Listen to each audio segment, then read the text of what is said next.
Do you know Peter Parker, who's Spider-Man? Yes. Is that him? No.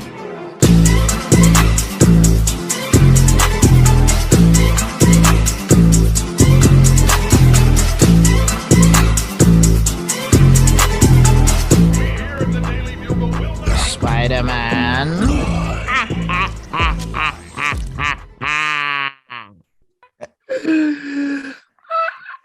Yo, I gotta say this, man. And that's, am I wrong? But was he more sinister this film? I feel like he he knew the assignment in this film.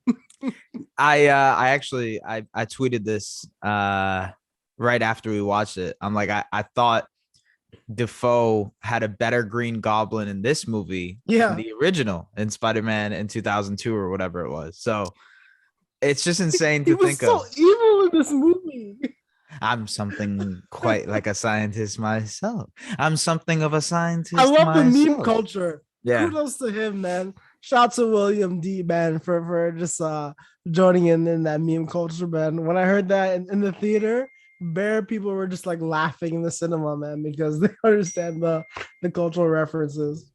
Yeah, man. Look, yo, you got your cell phone out versus when we're doing a pod, man. This is disrespectful, bro. Listen, I'm signing to iMessage for the first time. It's probably you sending messages to the group chat, bro.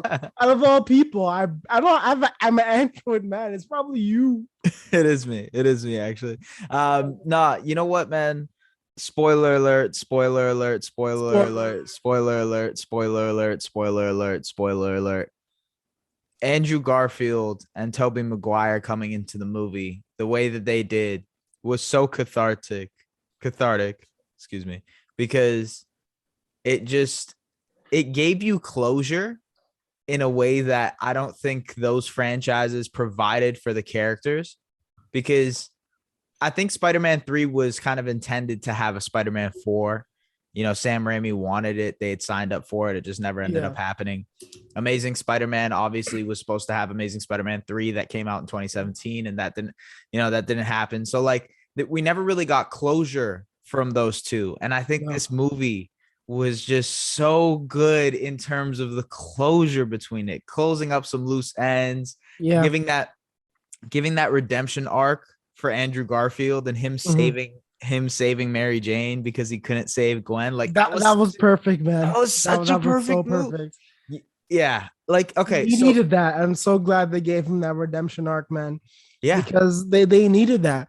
And honestly, for a very long time, I thought that Andrew Garfield was just a very bad actor for a long time. But now realizing in hindsight, I owe him an apology, man. Yeah. It was just a trash script that they gave him before. It was. Yeah. It was very, very bad.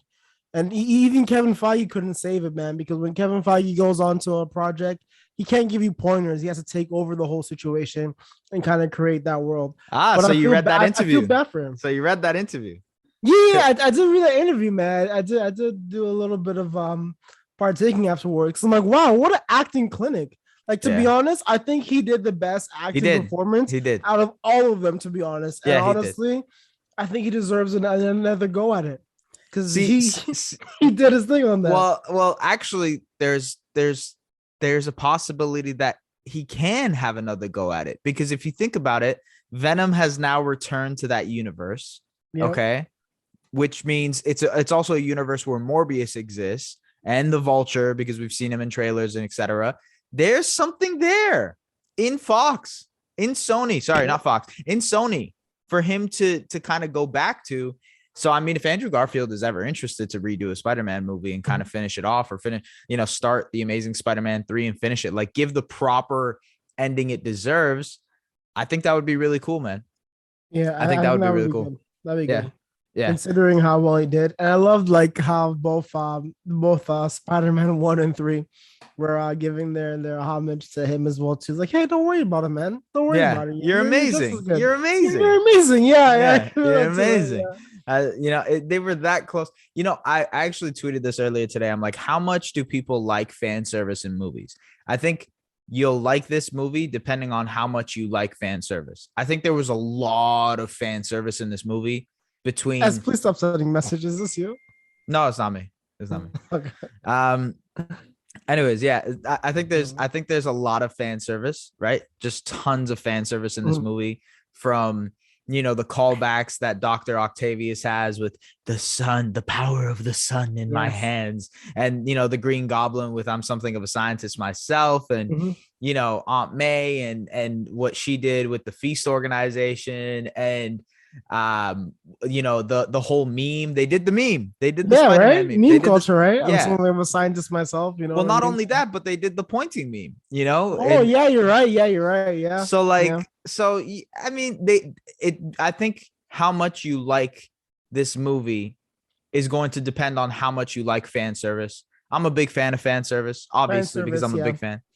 I wouldn't even say fan service. I would say true to the comics and true to the universe, because they gave us every single part of the universe they can possibly want to. Yeah, and it was really, really good.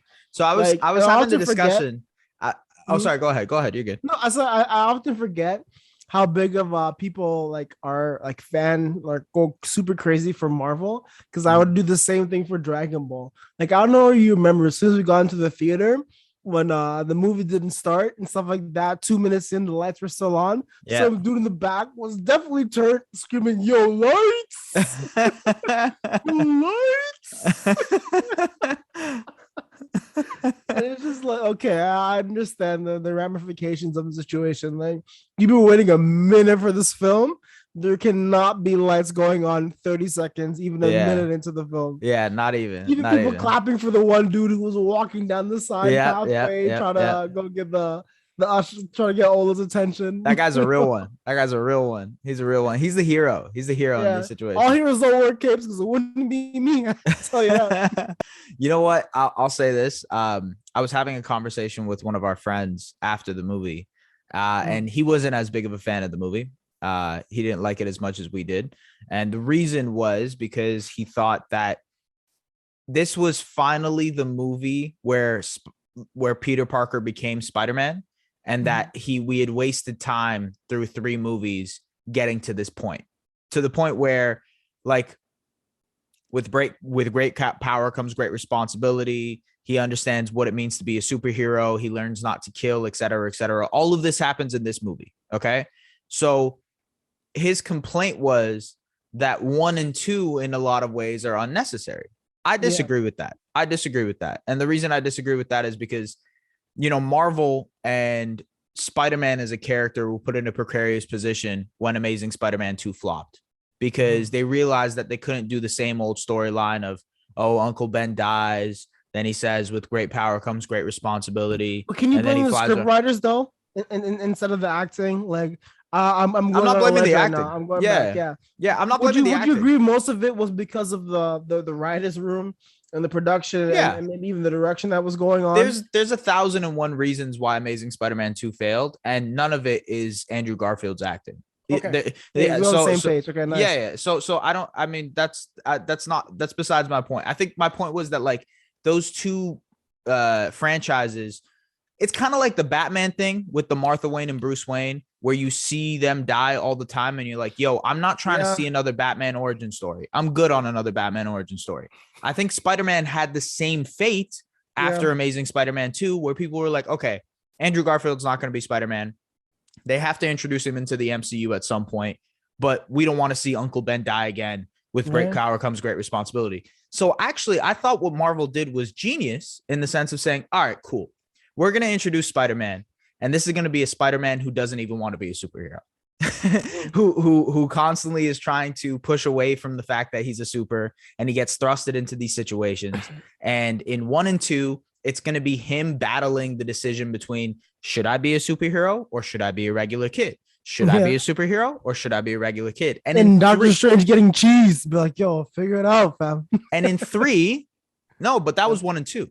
That was 1 and 2. Oh, you're talking about that? Yeah. And in 3, he actualizes it. He accepts his reality. He accepts his fate that I am going to be a superhero, and I'm going to be the Amazing Spider-Man. I'm going to be the Spider-Man that people know and love, even if it means that the ones who know Peter Parker is Spider-Man don't get to share that with him. Yeah. So I think that's the moment that I think 1 and 2 prepared for so much that made 3's payoff so damn good. So I disagree with the take of like, oh, 1 and 2 were unnecessary movies and those weren't Spider-Man movies, or those weren't what Peter Parker, or those weren't what Peter Parker's. A lot of people agree now. Obviously, they see how good of his acting was in like this film and stuff like that, and it just goes a long way. Like, you know what I mean? It's like certain stuff that he says, like when Andrew says, "Oh, I love you guys," you know what I mean? I've always wanted brothers. Just simple stuff like that. It really made him feel like, he was a Spider-Man, like, the odd one out of all three of them, given his circumstances. But I love how perfect all three of them came together. I like how they didn't de-age Tobey Maguire. They made him like the big brother Spider-Man, super old. He's the only one who can, actually produce the webs, stuff like that, like some OG stuff. I like how they did the parallel between all three of them, man. It was really cool. I was very, very satisfied during this film. And to see the fans and people in the cinema react the same way as well too. Yeah. When certain things happen, when the Green Goblin comes onto the screen for the first time, bro. Or what's my favorite lawyer guy called? What's my favorite lawyer called? Matt Murdock. Matt Murdock. My boy catching breaks, bro. Like he's. I'm a really good lawyer. Yeah, I'm a really good lawyer. Listen, I love that because if you're watching Hawkeye, if you're keeping up with Hawkeye, obviously it's been confirmed that Kingpin is in it. And you get to see it, you get to enjoy it. It's awesome. So now that we got to see Matt Murdock, it's official. It's official that the Netflix realm is connected. I'm super happy, man. Even before that, man. Even if you guys were fans of Daredevil and see even Kingpin, all that stuff just going on, like was Wilson Fisk? Was he in the early ones for Daredevil as well too? Like just that like level of like boss and villain. I was super excited in the theater as well too. And What If? Oh my gosh, all the what if, my God, like, what if this happened, my G? Yeah. Like it was phenomenal, man. It was phenomenal. But any last words before we just end off this segment for one of the greatest superhero movies I've seen this year? Man, not just this year, all time, really. For sure. And that's not an exaggeration. If you're a fan of the genre of superhero movies, if you're a fan of Marvel, if you're a fan of Spider-Man, you are going to absolutely eat this movie up.